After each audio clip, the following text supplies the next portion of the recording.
Iman jana wa inni la khaydin wa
Bamba bu ko def yàlla nga fekk loolu jar na ko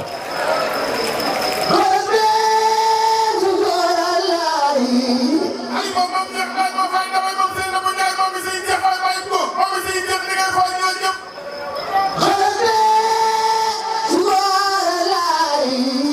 ay ma siy salu makk moom ñoo mën a mën a siy salu makk moom jumaa ay moom ñaa nga ñëw ñëpp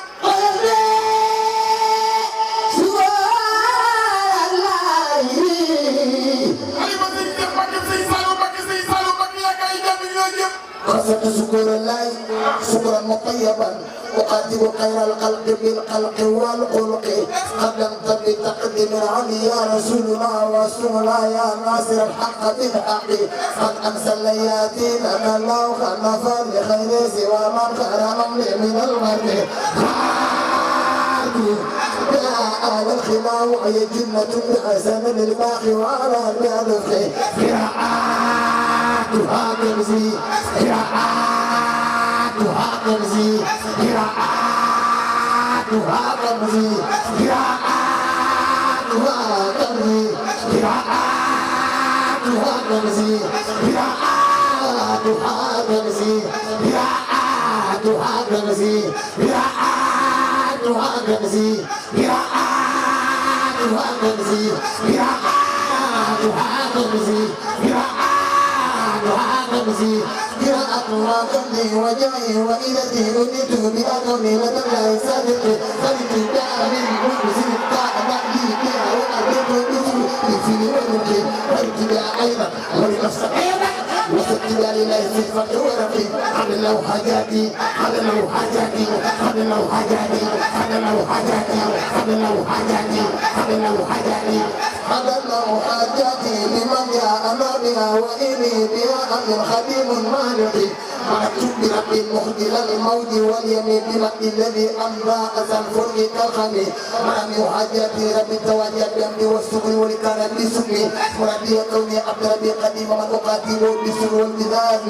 وسيادني وسيادني وسيادني وسيادني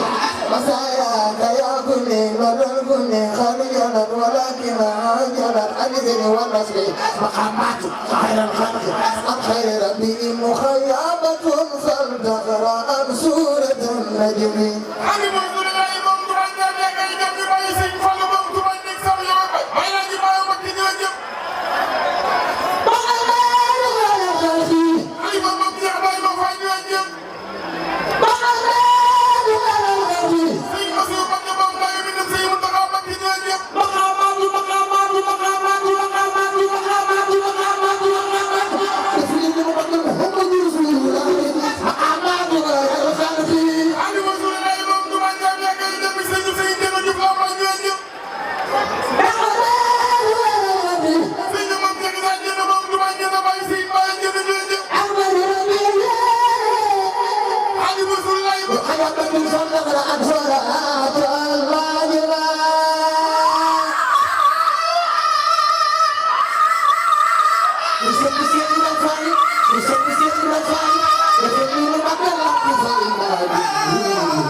Ahmadi